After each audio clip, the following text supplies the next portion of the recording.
Assalamualaikum warahmatullahi wabarakatuh. Perkenalkan, nama saya Nafis Rihandayani. Saya dari Magister Manajemen Uniska Muhammad Arsyad Al-Banjari semester 3. Di sini saya ingin mempresentasikan mengenai pengaruh stres kerja dan budaya kerja terhadap motivasi dan juga kinerja karyawan yang ada di PT Panji Bangun Persada. Jadi kenapa saya mengambil judul ini? Tentunya karena dilatar belakangi suatu masalah yang perlu untuk diberikan solusi nantinya. Yang pertama, di sini ada kinerja sebagai indikator penting, yaitu menentukan keberlangsungan organisasi. Jadi di mana di sini kinerja pada PT Panji Bangun Persada itu kurang baik, di mana terus-menerus mengalami penurunan dari tahun ke tahun, yaitu dari tahun 2022, tahun 2023 dan tahun 2024 itu mengalami penurunan, dan tentunya ini akan memberikan dampak yang kurang baik bagi organisasi.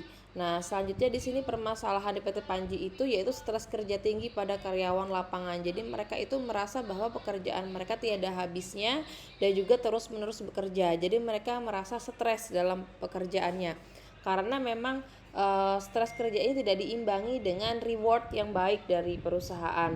Contohnya mereka ini dengan gaji yang sama tapi pekerjaan mereka lebih banyak daripada karyawan yang ada di kantor. Nah, ini tentunya akan memicu stres kerja pada karyawan lapangan tersebut. Selanjutnya di sini ada budaya kerja belum tertanam. Jadi budaya kerja belum tertanam dengan baik ini yang diartikan adalah mereka yang memiliki permasalahan pada disiplin kerja, yaitu sering terlambat, terus partisipasi juga rendah. Hal ini tentunya akan terus terjadi dan terus terjadi apabila tidak diberikan solusi lebih baik daripada perusahaan sendiri. Selanjutnya di sini juga ada namanya penurunan motivasi. Jadi di mana PT Panji ini belum memberikan fasilitas yang memadai bagi karyawannya. Jadi ini menyebabkan karyawan merasa bahwa mereka ini tidak didukung, tidak disupport dalam bekerja. Nah, ini tentunya akan mempengaruhi kinerja mereka dan juga tentunya dari produktivitas kerja mereka di PT Panji Bangun Persada. Untuk rumusan masalah saya ini, yang pertama ada pengaruh stres kerja terhadap motivasi dan juga kinerja. Yang kedua ada pengaruh budaya kerja terhadap motivasi dan kinerja. Selanjutnya adalah bagaimana pengaruh motivasi dan terhadap kinerja, dan juga apakah motivasi ini mampu memediasi antara stres, budaya dengan kinerja. Nah, seperti itu. Selanjutnya untuk tinjauan teorinya di sini stres kerja itu yaitu ketegangan saat tuntutan melebihi kemampuan. Indikatornya ada tuntutan tugas, peran, hubungan. Selanjutnya di sini ada budaya kerja, nilai dan norma yang membentuk sikap. Selanjutnya di sini motivasi kerja yaitu dorongan internal dan eksternal. Selanjutnya adalah kinerja karyawan yaitu hasil kerja secara kualitas dan juga kuantitas yang harusnya diukur dengan baik.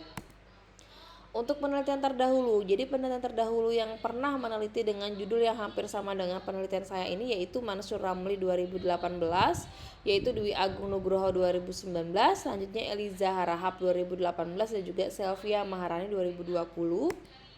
Untuk kerangka konseptualnya di sini saya itu akan membuat dan juga melihat bagaimana pengaruh antara variabel satu dengan variabel lainnya. Nantinya akan dibuat menjadi hipotesis, yaitu dugaan sementara penelitian, yang nantinya saya akan membuktikan hipotesis penelitian saya ini terbukti atau tidak. Nah, seperti itu.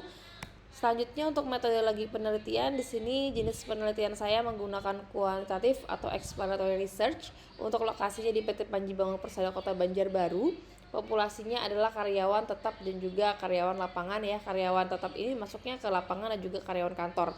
Jadi di lapangan itu juga ada namanya karyawan tetap, walaupun tidak semuanya. Terus untuk analisis teknik analisis datanya saya menggunakan Smart PLS versi 3. Untuk teknik analisis datanya nanti saya akan melakukan uji signifikansi dengan bootstrapping, terus uji pengaruh langsung dan tidak langsung atau uji PET. Selanjutnya juga ada uji model, ada R-square, Q-square dan juga F-square. Selanjutnya juga ada uji validitas dan reliabilitas sebelumnya, yaitu ada outer loading, AV, composite reliability dan lain-lain. Terima kasih.